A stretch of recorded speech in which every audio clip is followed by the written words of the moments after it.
Bom dia, irmãos. Provavelmente você se encontra no conforto do seu lar, junto à sua família, para ouvir essa mensagem. E encontra-se numa situação inédita, em casa, sem poder vir à Igreja Presbiteriana de Brasília, às nossas instalações, estar junto à família da fé, porque diante do decreto do nosso governador do Distrito Federal, por causa da pandemia do Covid-19, nós devemos restringir as aglomerações. E eu louvo a Deus pela tecnologia, porque ela possibilita essa mensagem chegar até a sua casa, e a minha oração é que chegue também ao seu coração. Diante desse cenário, que sentimentos têm tomado o seu coração? São muitas as notícias e as mais diversas proposições sobre o cenário que vivemos. Quando você toma conhecimento dessas novas notícias e recebe postagens das mais diversas, como que o seu coração reage? Aflição? Diante de tantas notícias com diferentes abordagens? Talvez o seu coração seja tomado de insegurança por causa das muitas informações. Quem está falando a verdade? Talvez o medo da enfermidade provocada por esse novo coronavírus traga ao seu coração medo, traga insegurança. Até porque ele está cada vez mais perto de nós. Você se preocupa com você se preocupa com a sua família, você se preocupa com quem ama. Bem, talvez a sua experiência diante desse cenário seja de descanso, segurança e confiança. Porque, como Paulo declara a Timóteo, talvez essa seja a sua declaração também. Escrevendo a Timóteo, segunda carta, verso 12 do capítulo 1, Paulo assim diz: sei em quem tenho crido e estou certo de que ele é poderoso para guardar o meu depósito até aquele dia. Ou talvez o seu coração esteja como o do profeta Isaías, que declarou, numa situação de medo, insegurança e aflição: eis que Deus é a minha salvação. Confiarei, não temerei, porque o Senhor Deus é a minha força e o meu cântico. Ele se tornou a minha salvação. Mas que mensagem Deus tem para o meu coração, para o seu coração nessa manhã? Que mensagem Deus separou para nós diante desse cenário? E eu convido você a abrir a sua Bíblia no primeiro livro de Samuel. Abra a sua Bíblia, por favor, no primeiro livro de Samuel. Aos domingos pela manhã, os pastores têm pregado nos textos bíblicos da leitura da semana, indicado pelo plano de leitura anual da Bíblia. Essa semana que passou, nós lemos os últimos capítulos, isso na segunda-feira, lemos os últimos capítulos do livro de Juízes, onde nós deparamos com a maldade e perversão humana, e isso entre irmãos, o próprio povo de Deus, as tribos, enfrentando toda essa perversão. E o texto de Juízes termina com uma declaração impactante e preocupante. Capítulo 21, verso 25 de Juízes, e como você está aberto em Samuel, é só voltar um pouquinho, o texto diz assim: naqueles dias não havia rei em Israel e cada um fazia o que achava mais reto. A palavra é a seguinte: não há esperança para o povo se não tiver um rei que os conduza, porque cada um faz o que acha mais certo. Nós lemos depois sobre a vida de Ruth e sua experiência junto com Noemi, de amparo, da provisão, do cuidado e do resgate de Deus. E aí nos deparamos com o primeiro livro de Samuel, que mostra Deus levantando um juiz e um profeta para conduzir o povo a Deus e também ungir um rei, como o povo pedira ao Senhor. Então peço que você acompanhe a leitura do primeiro capítulo do primeiro livro de Samuel. Diz assim a Escritura Sagrada, e eu peço que você acompanhe com atenção. Houve um homem de Ramataim Zofim, da região montanhosa de Efraim, cujo nome era Eucana, filho de Jeroão, filho de Eliú, filho de Tou, filho de Zufi, efraimita. Tinha ele 2 mulheres. Uma se chamava Ana e a outra Penina. Penina tinha filhos. Ana, porém, não os tinha. Este homem subia da sua cidade de ano em ano a adorar e a sacrificar ao Senhor dos Exércitos em Siló. Estavam ali os 2 filhos de Eli, Rofni e Finéias, como sacerdotes do Senhor. No dia em que Eucana oferecia o seu sacrifício, dava ele porções deste a Penina, sua mulher, e a todos os seus filhos e filhas. A Ana, porém, dava porção dupla, porque ele a amava ainda mesmo que o Senhor a houvesse deixado estéril. Verso 6 diz: a sua rival a provocava excessivamente para o irritar, porquanto o Senhor lhe havia cerrado a madre. E assim o fazia ele de ano em ano, e todas as vezes que Ana subia à casa do Senhor, a outra a irritava, pelo que chorava e não comia. Então Eucana, seu marido, lhe disse: Ana, por que choras? E por que não comes? E por que estás de coração triste? Não te sou eu melhor do que 10 filhos? Após terem comido e bebido em Siló, estando Eli, o sacerdote, assentado numa cadeira junto a um pilar do templo do Senhor, levantou-se Ana e, com amargura de alma, orou ao Senhor e chorou abundantemente. E fez um voto, dizendo: Senhor dos Exércitos, se benignamente atentares para a aflição da tua serva, e de mim te lembrares, e da tua serva te não esqueceres, e lhe deres um filho varão, ao Senhor o darei por todos os dias da sua vida, e sobre a sua cabeça não passará navalha.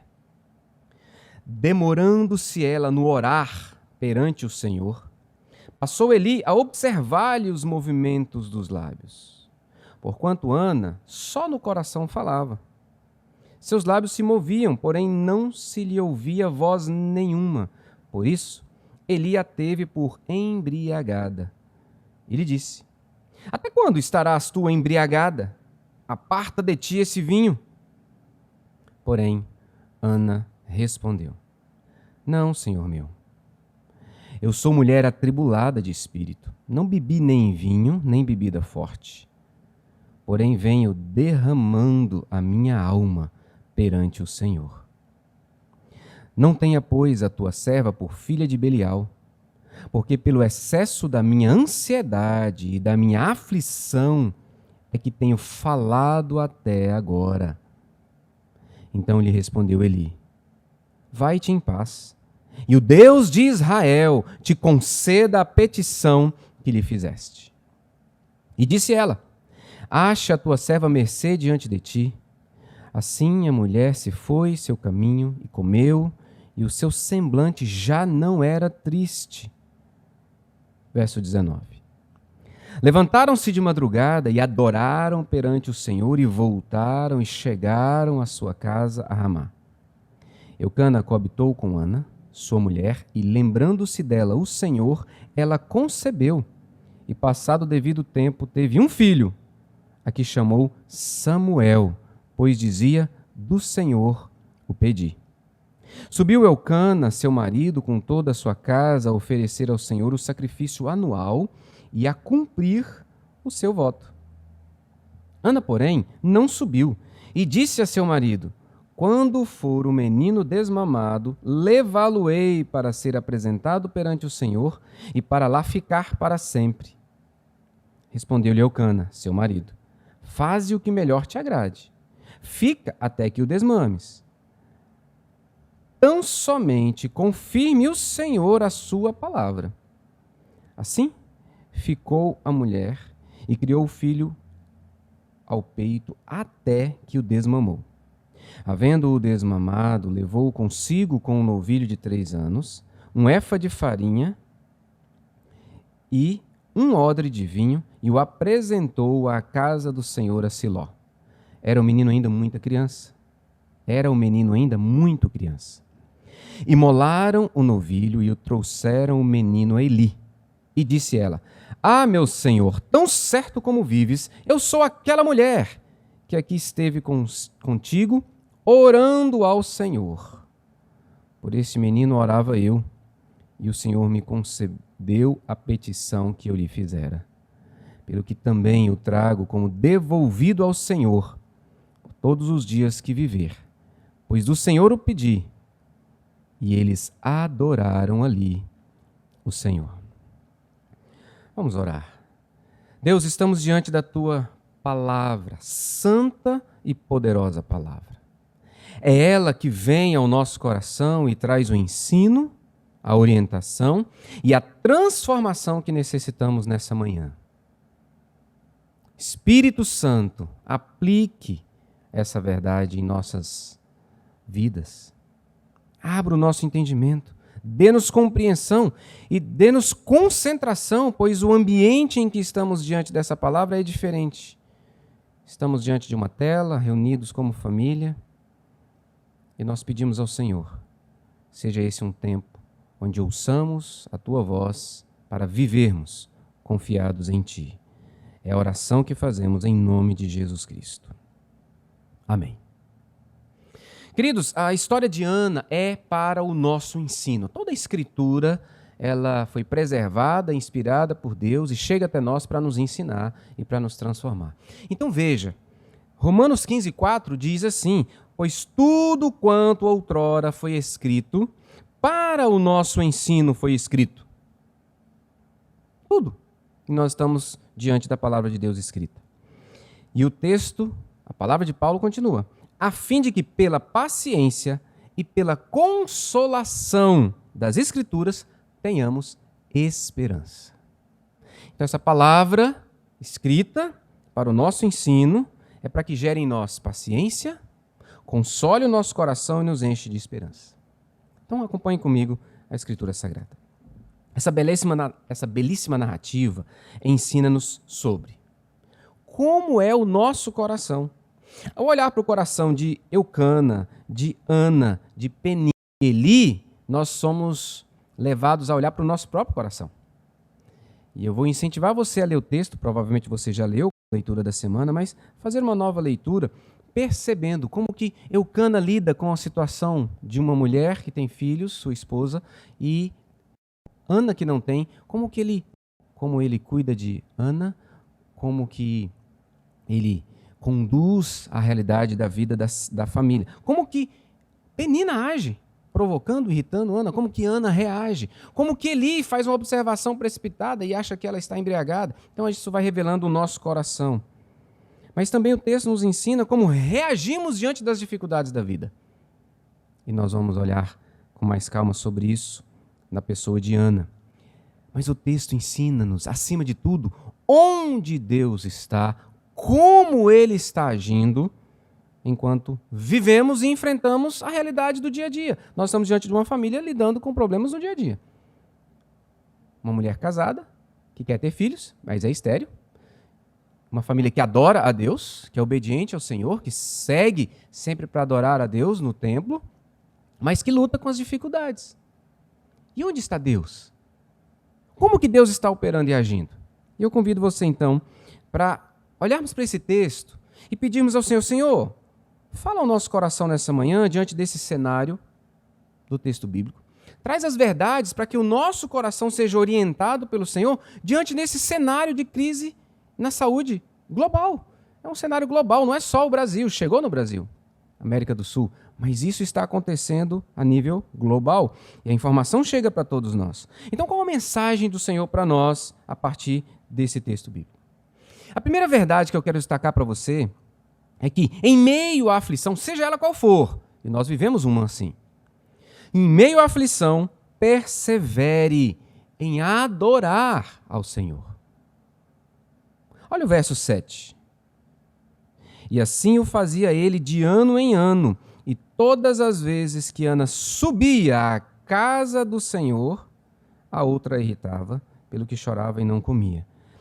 Ana luta com frustrações, com medos, com inseguranças, como eu e você. E Ana quer ser mãe. Esse é o desejo de uma mulher que constitui família. Ela quer ser mãe. Na cultura de sua época, ser estéril, uma mulher estéril, mulher que não tinha filhos, era como que um castigo de Deus. As mulheres estéreis eram vistas como mulheres castigadas por Deus. E era um motivo de desonra para aquela mulher diante da sociedade. Ana ama seu marido e quer lhe dar um filho. No entanto, ela não pode. Mas há um motivo que eu creio ser mais importante no coração dessa mulher. A partir da promessa do Senhor em Gênesis 3,15, que percorre toda a vida do povo de Israel, toda mulher do povo de Deus, que amava a Deus, que entregava a sua vida a Deus, esperava ser a mulher que daria a luz ao descendente da mulher que venceria a serpente. Então aqui está Ana, talvez desejosa de ser essa mãe. Será que eu serei a mãe? Há essa expectativa no seu coração. Eu serei a mãe do Messias prometido por Deus ao povo que pisará na cabeça da serpente, esmagará. O cenário apresenta para a gente uma mulher que quer ser mãe. Como é que ela vive? Acompanhe comigo. O verso 6 diz para nós que essa mulher era humilhada, era irritada, era provocada por Penina. A sua rival a provocava excessivamente para a irritar. Ela era continuamente lembrada que não era mãe, que não tinha filhos. Então ela experimentava continuamente essa humilhação. Uma mulher frustrada, uma mulher que chora, uma mulher que é triste, uma mulher que até mesmo não tem apetite. Verso de número 8. O marido pergunta: Ana, por que você chora? Ana, por que você não come? Ana, porque o seu coração está cheio de tristeza. Então esse é o cenário de Ana, é isso que ela vive, é isso que ela experimenta. Uma mulher atribulada de espírito, queridos, angustiada. Veja o verso de número 15 comigo. Na conversa que ela tem com Eli, ela diz: não, Senhor meu, eu sou mulher atribulada de espírito, angustiada. Eu não bebi vinho, nem bebida forte, mas eu venho derramando a minha alma perante o Senhor. Olha o verso 16. Ela diz que está ali pelo excesso da ansiedade, da aflição no seu coração. Então veja, quem é Ana? Ana é uma mulher frustrada, que chora, triste, angustiada, cheia de ansiedade no coração, tomada de aflição, nem apetite ela tem. Quantos não estão experimentando algo semelhante por causa da ameaça do coronavírus? Quantos que foram contaminados e que talvez experimentem o medo do que será da sua vida? Mas o verso 7 diz para a gente que Ana continuamente subia à casa do Senhor de ano a ano.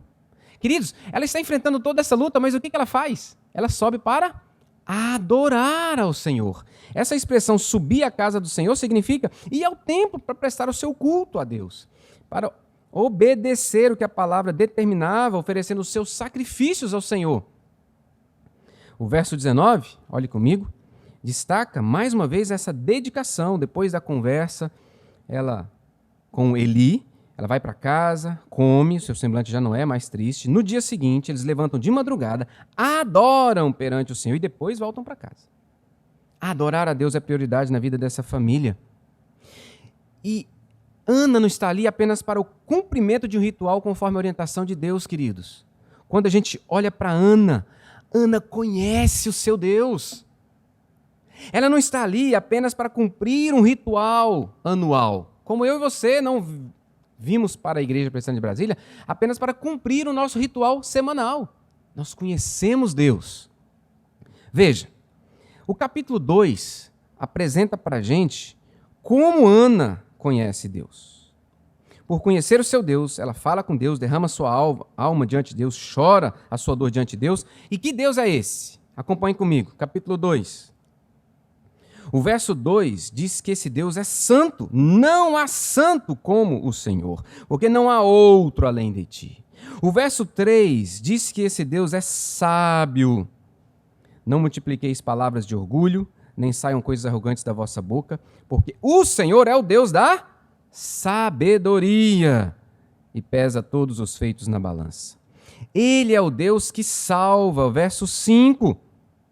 Os que antes eram fartos, hoje se alugam por pão. Mas os que andavam famintos não sofrem mais fome. Até a estéril tem 7 filhos, e a que tinha muitos filhos perde o vigor. É um Deus que está atento às necessidades, queridos.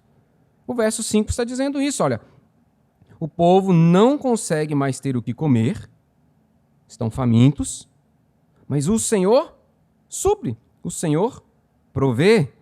É o Senhor que cuida do necessitado. Verso 8. Levanta o pobre do pó e desde o monturo exalta o necessitado. Ele é o dono da vida. Ele é o Criador. Veja o verso de número 5, parte B. Até a estéril tem 7 filhos. E a que tinha muitos filhos perde o vigor. Verso 6. O Senhor é o que tira a vida e a dá. Ele faz descer a sepultura e faz subir. Ele é o Deus da vida, é o Deus Criador. Ele é o Deus Todo-Poderoso, os versos 9 e 10.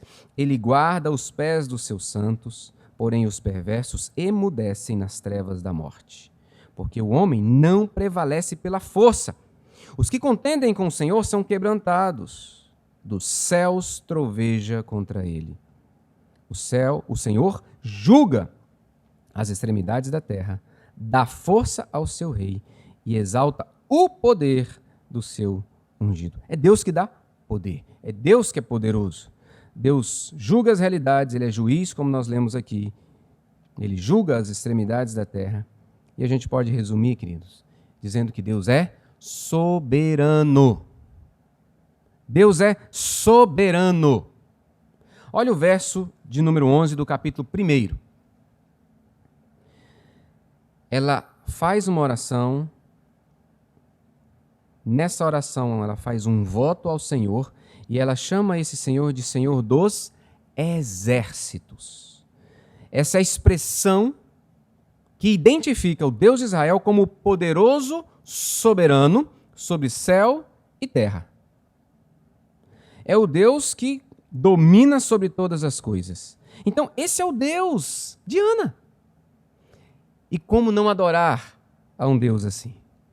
Ana adora esse Deus. Ela sabe quem ele é, sabe o que ele pode fazer, então ela adora a Deus. Em meio à sua dor, à sua aflição, ela segue a vida adorando a Deus.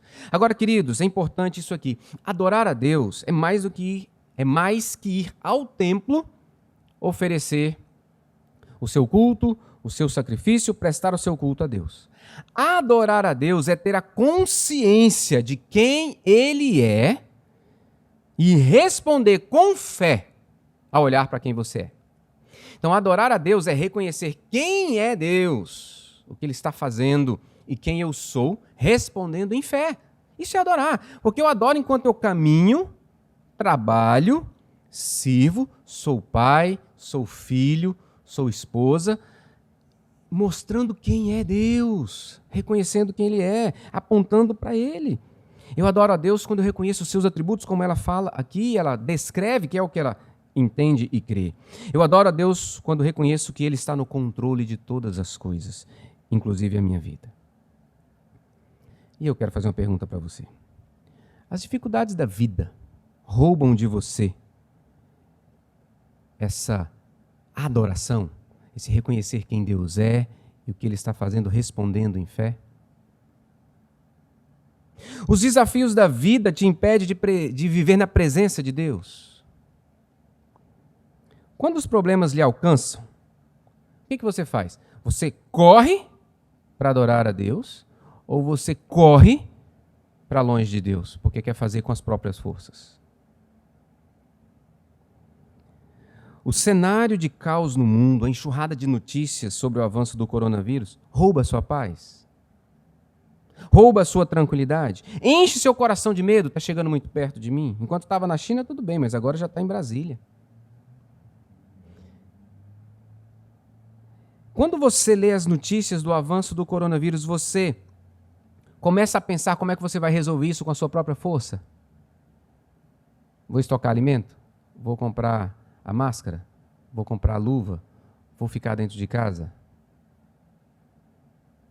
Queridos, essas respostas são importantes, pois vão fazer-nos pensar sobre a quem adoramos, sobre quem colocamos nossa confiança.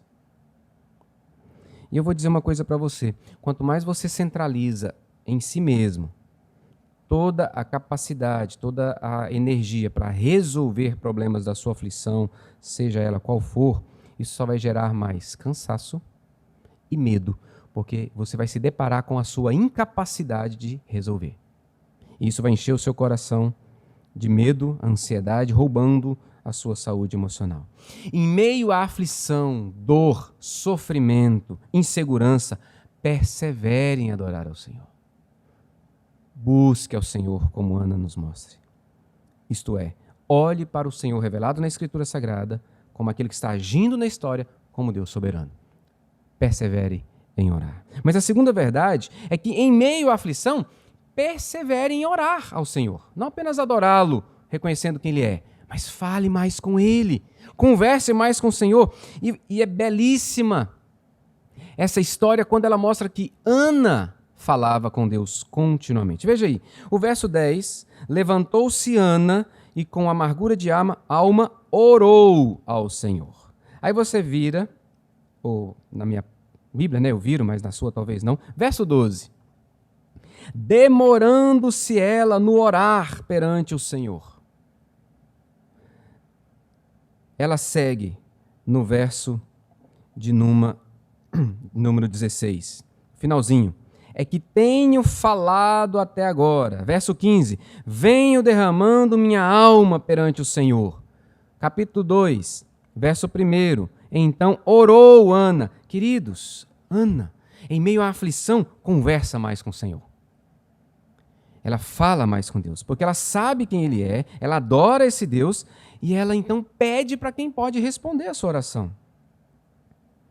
Não há lugar melhor para estarmos em situações de crise, de aflição, de medo, do que na presença do Senhor. Não há. E Ana corre para a presença do Pai. Ela corre para o Deus que a ouve e que pode atendê-la. Agora eu quero resgatar um princípio para nós nessa manhã. É que a nossa oração é um meio pelo qual Deus cumpre os seus propósitos. Pense comigo. O desígnio de Deus se cumpre por meio da nossa oração. Aquilo que Deus determinou na eternidade, os desígnios eternos do Senhor, se cumprirão a partir da oração do seu povo. E Ele mesmo nos inclina. O Espírito Santo age em nossa vida e nos leva a orar. Para que Deus, então, recolha as nossas orações e use-as para cumprimento dos seus propósitos. Então, veja, nós estamos diante de uma mulher que é estéril, que quer ter filho. E o que Deus vai fazer com esse filho? Ele vai ser o último juiz, o primeiro profeta, e vai conduzir o povo à adoração a Deus, vai ungir um rei, vai caminhar com esse rei, vai ser um instrumento nas mãos do Senhor. Juízes termina dizendo que o povo não tinha um rei e que por causa disso estava perdido. Israel precisa de alguém para liderá-los até Deus. E o voto de Ana, no verso 11, a sua oração, é parte do cumprimento de Deus, que vai levantar um homem para liderar o povo. A oração de Ana é para se cumprir o que Deus já determinou, queridos. Um filho consagrado ao Senhor, ainda não tem nome esse menino, ainda não está no ventre dela, e ela já diz, eu vou dar esse filho, ele vai viver todos os dias da sua vida na presença de Deus, será consagrado ao Senhor. Essa expressão não passará navalha, apontando para o voto de Nazireu quando é consagrado a viver somente para o Senhor. Samuel vai conduzir o povo de Israel à adoração a Deus, vai ser um testemunho a todas as nações de quem é o verdadeiro Deus santo, e é por meio da oração dessa mulher que Deus vai ouvir, vai dar um filho, esse filho vai ser consagrado e viver para o Senhor. Esse é o desígnio do Senhor, mostrar-se, revelar-se às nações como Deus soberano. É interessante, abram comigo aí um pouquinho à frente, 1 Samuel, capítulo 4. A partir do verso 5, nós vamos ver um testemunho de que como as nações que estavam ao redor do povo de Deus se lembravam da história onde Deus resgatou o povo do Egito. Olha o verso 8, vou ler só o verso 8 e depois você pode ler tudo. Essa aqui é uma declaração dos inimigos do povo de Israel. Eles dizem assim: ai de nós, quem nos livrará das mãos destes grandiosos deuses? São os deuses que feriram aos egípcios com toda sorte de pragas no deserto. Como Deus venceu o povo egípcio, manifestando cada praga vencia um deus egípcio, cada praga manifestava o poder de Deus, que os deuses egípcios não tinham controle. Eles fazem a leitura: aquele povo ali, aquele povo desse Deus Iavé, na verdade, serve a vários deuses, e esses deuses são poderosos, mas na verdade está se referindo a um único Deus que livrou o povo de Israel. Essa história permanece, Deus continua se revelando ainda hoje, através de situações como a que nós vivemos hoje. Então nós olhamos para uma Ana que ora, uma Ana que derrama o seu coração diante do Senhor, uma Ana que sabe, queridos, que estar na presença de Deus é o melhor lugar para ter o coração tratado, para ter o coração cuidado, para ter o coração transformado. Então, como Ana, nós oramos expressando quem Deus é. Capítulo 2, verso 1. Então orou Ana e disse, e ela começa a descrever quem é o Deus da vida dela. Como Ana, nós oramos adorando. A nossa oração é adoração, porque declara em quem confiamos, a quem servimos, a quem amamos. Oramos para que Deus seja conhecido e adorado. Oramos para que os propósitos de Deus se cumpram. Oramos para que o nosso coração encontre conforto e direção em Deus. Oramos pelos que sofrem, para que encontrem consolo em Deus. É a oração que ele faz. Ele diz à mulher: vai-te em paz, e o Deus de Israel, verso 17, te conceda a petição que lhe fizeste. É a intercessão dele. Deus ouça a tua oração, querida Ana. Queridos, o momento requer de nós tempo em oração. Não apenas para que o nosso coração seja acalmado, tranquilizado e direcionado para a ação correta, mas para que os propósitos de Deus se cumpram. Eu e você precisamos orar. É preciso derramar a alma, chorar, a aflição ser colocada diante do Senhor. Está com medo? Faça como Josafá.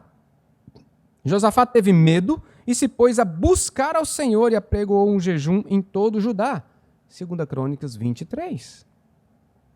Buscar ao Senhor, estar aos pés do Senhor, é ter a alma cuidada, porque você está conversando com aquele Todo-Poderoso. E eu quero convidar você então para, antes de nós irmos para o terceiro ponto da mensagem, dedique um instante em oração. Diante desse cenário que você tem visto, as notícias, como que está o seu coração? É hora de falar com Deus. É hora de colocar o seu coração diante do Senhor.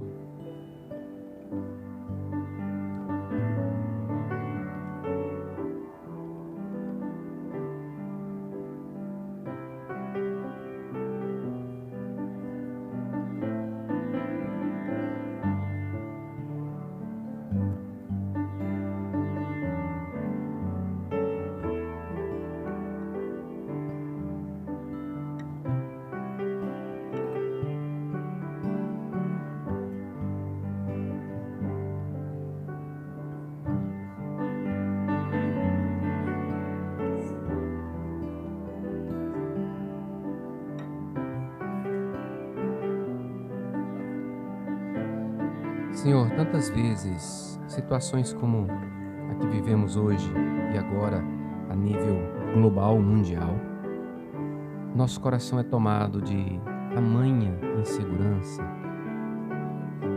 que aquele desejo por controle nos assola e nos rouba de confiar em Ti e de buscar-Te em oração, de estar calmamente e tranquilamente dedicado a falar contigo. E nessa hora eu peço assim, por mim, pelos meus irmãos que estão ouvindo essa mensagem. Leva-nos a Ti. atraia-nos a Ti. Queremos estar junto do Senhor. Que o nosso coração encontre confiança, sustento, provisão no Senhor. Que a nossa alma seja acalmada e tranquilizada na certeza de que o Senhor está cuidando de cada um de nós. Em nome de Jesus. Em meio à aflição, temos que perseverar na adoração. Em meio à aflição, perseveramos na oração, conversamos mais com Deus, colocamos nossos medos, ansiedades, preocupações diante do Senhor, para que Ele cuide do nosso coração. Mas o texto bíblico nos ensina que diante das aflições da vida, nós perseveramos em confiar no Deus soberano. A nossa confiança geralmente titubeia em situações onde nós não temos o controle nas mãos. Nós não temos.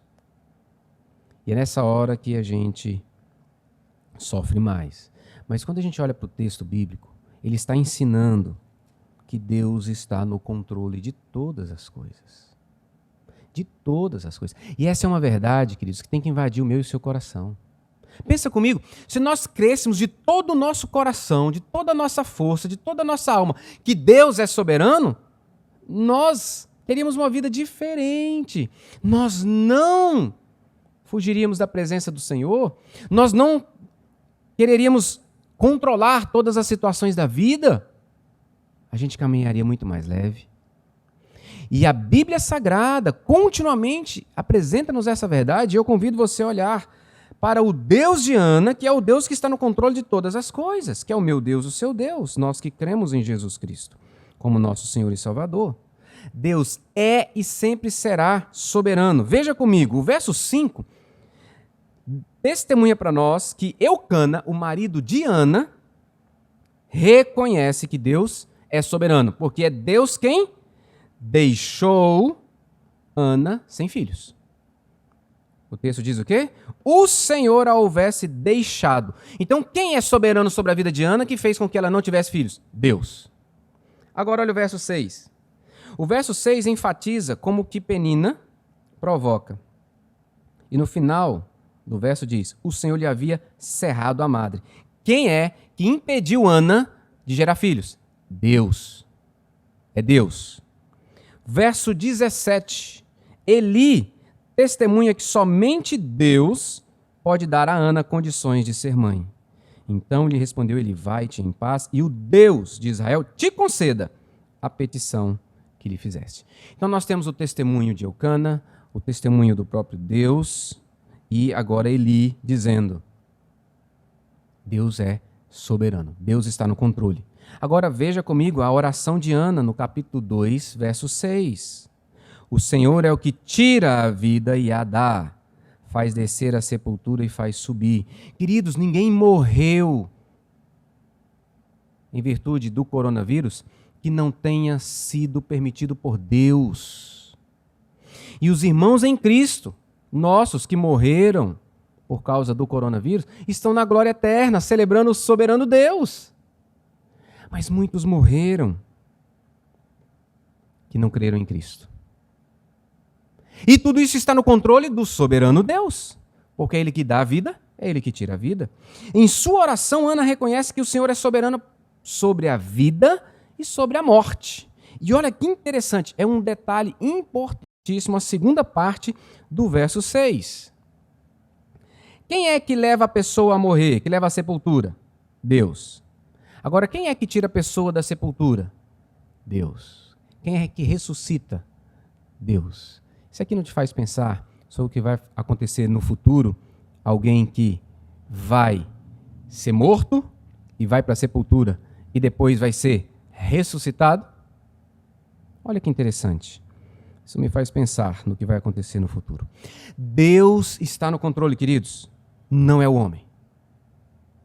O Rei dos Reis, o Senhor dos Senhores, o soberano, é que está no controle, governando todas as nações. Não são os presidentes. Não são os governadores de Estado que estão no controle. É Deus.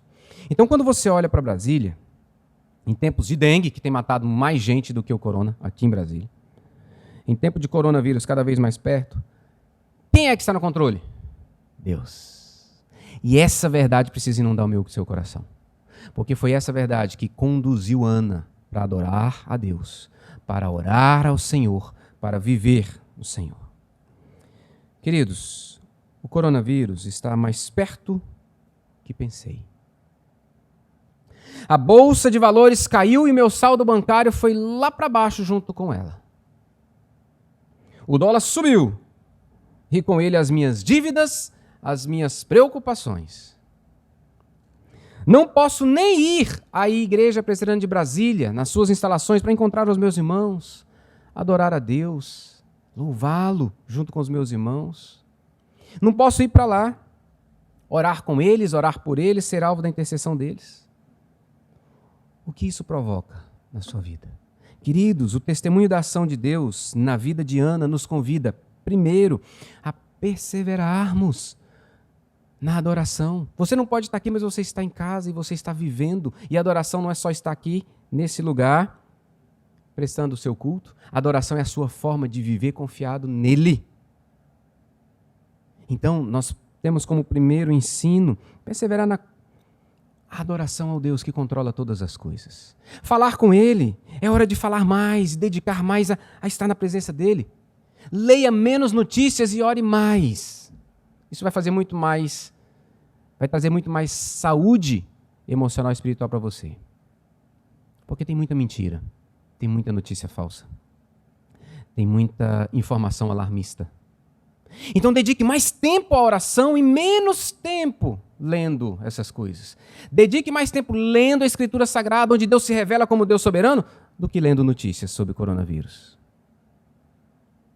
E eu peço isso a você em nome de Jesus.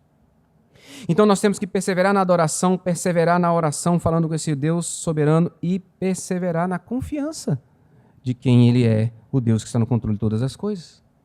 Essa narrativa, com toda a riqueza do ensino bíblico, traz para nós um ensino que eu quero trazer como final nessa mensagem dessa manhã. Abra sua Bíblia aí no verso de número 11, do capítulo 2.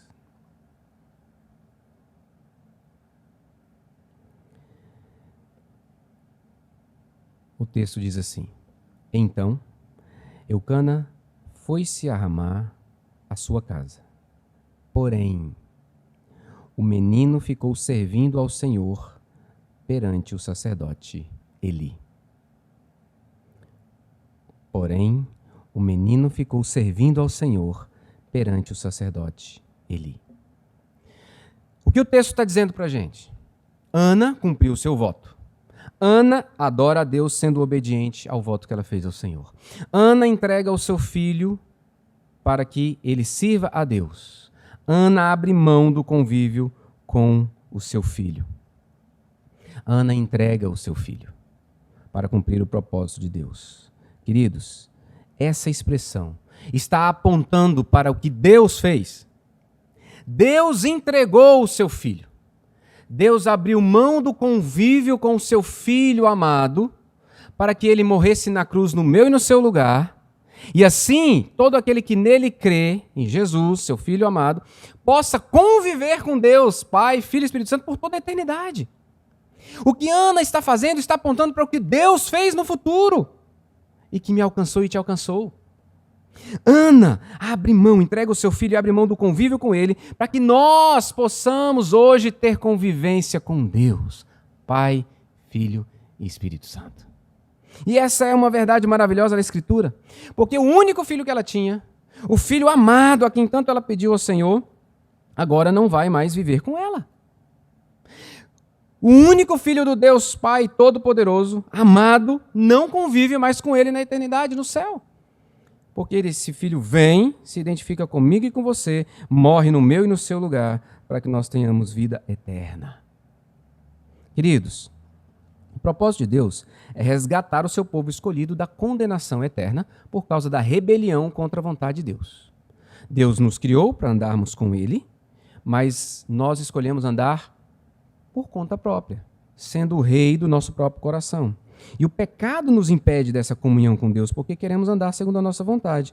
Então, Para que o povo que se rebelou contra Deus seja reconciliado, é necessário que a dívida gerada, que é o pecado, seja pago. A rebelião gera morte.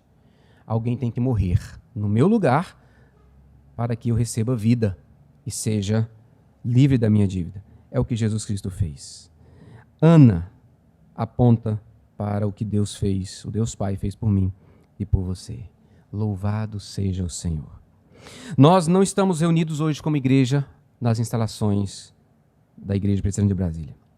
Mas nós estamos reunidos em torno de Jesus. E estaremos por toda a eternidade, queridos. Nós que cremos em Jesus como nosso Senhor e Salvador. Para todos sempre estaremos reunidos em torno dele. Ainda que não estejamos aqui, num lugar como esse, num prédio como esse. Nós os que cremos, nós que confessamos Jesus como Senhor e Salvador, estamos reunidos em torno do Deus Pai, do Deus Filho, do Deus Espírito Santo, convivendo com eles, ou com ele, o Deus Trino, com liberdade, por causa do acesso que Cristo nos dá. E faremos isso por toda a eternidade. Nós seguimos lendo a Escritura. Seguimos lendo 1 Samuel, ouvindo a Deus e sendo transformado por essa palavra, porque tudo que foi registrado, tudo que foi escrito é para o nosso ensino, Romanos que nós lemos, para o nosso ensino, para nossa consolação, para nossa confiança, para nossa esperança.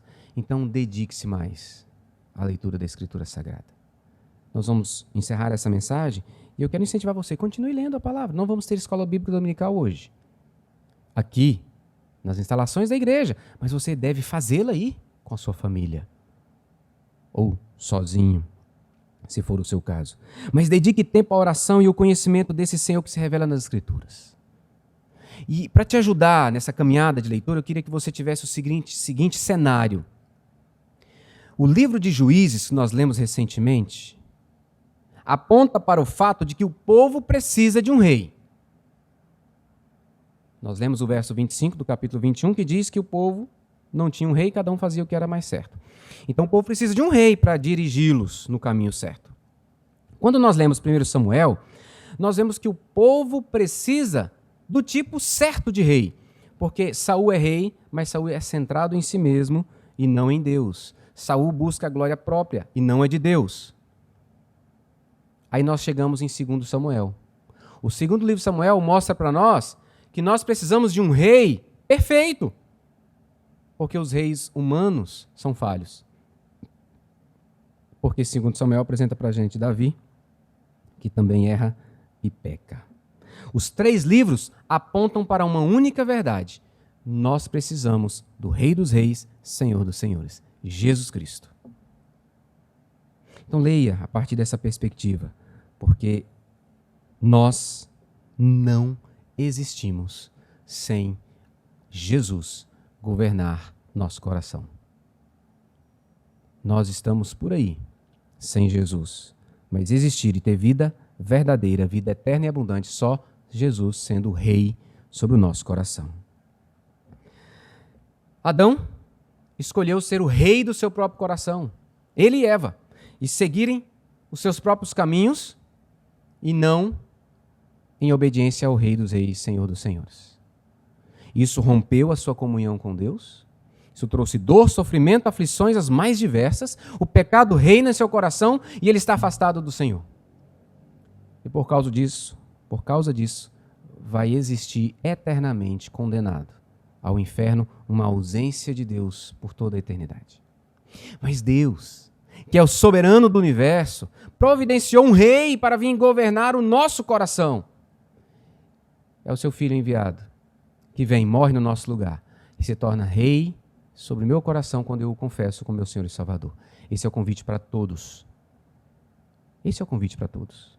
Nem todos se dobrarão diante de Jesus, recebendo-o como rei sobre o seu coração. Mas é o convite para todos, é o convite para você nessa manhã. Quem é que tem reinado sobre a sua vida? Quem tem governado a sua vida? Quem tem governado as suas ações? Porque mesmo quem é crente, que é discípulo de Jesus Cristo, que recebeu a salvação e que tem Jesus como seu rei, há momentos na vida em que a gente tira Jesus e anda segundo a nossa própria vontade. E é nessa hora Jesus deixa de ser rei e nós estamos seguindo pela nossa própria vontade. Eu convido você a abrir sua Bíblia no Salmo 62, verso 8, e nós vamos terminar essa mensagem com a leitura juntos, eu aqui, você aí, do Salmo 62, verso 8. Salmo 62, verso 8. Salmo 62, verso 8. Vamos ler juntos, diz assim a palavra do Senhor. Confiai nele, ó povo, em todo tempo. Derramai perante ele o vosso coração. Deus é o nosso refúgio. Glória a Deus. Esse verso 8 do Salmo 62 é um resumo da mensagem dessa manhã. Nossa confiança está nele em todo o tempo. Nós oramos e derramamos perante ele o nosso coração, porque ele é o Deus soberano, o nosso refúgio, em quem nós depositamos a nossa confiança, a quem nós adoramos. Querido e querida irmã, use esse tempo, nós não estamos reunidos aqui nas instalações, e dedique mais à sua adoração, junto com a sua família ou individualmente, se você viver sozinho. Fale com Deus, converse mais com Ele, leia a Escritura, traga para o coração quem é o único e verdadeiro Deus. Às 19 horas hoje, você vai poder ouvir a mensagem, seguindo as nossas pregações, expondo Marcos com o reverendo Reiner. E será mais uma oportunidade de você receber a palavra que foi escrita para o nosso ensino, para a nossa consolação, para a nossa esperança, para a nossa confiança, para sermos transformados. Vamos orar. Deus, em nome de Jesus, é com muita alegria e gratidão que nós nos colocamos diante do Senhor. Não há lugar melhor para estarmos que não seja falando contigo e ouvindo a tua voz. Obrigado porque Jesus governa a minha vida. Ele é o rei sobre a minha vida. E ele é um rei soberano. Então eu posso confiar nele. Porque aquele que morreu na cruz no meu lugar me ama perfeitamente e tem o melhor para a minha vida. Então, no meio dessa crise de saúde global que vivemos, eu posso confiar no Deus que está cuidando da minha vida. Que essa seja a confiança de cada um de nós, como discípulos e discípulas de Jesus Cristo. Espírito Santo, incline-nos cada vez mais à adoração, à consciência de quem Deus é e a nossa resposta em fé. Leva-nos cada dia mais, ó Espírito Santo, para os teus pés em oração, conversar, ouvir, falar, derramar o coração como Ana fez. E essas verdades bíblicas, a verdade da palavra do Senhor, encontre solo fértil em nosso coração, pois queremos viver para a tua glória. Faz de nós instrumentos para falar dessa palavra, para levar pessoas a confiarem no Senhor.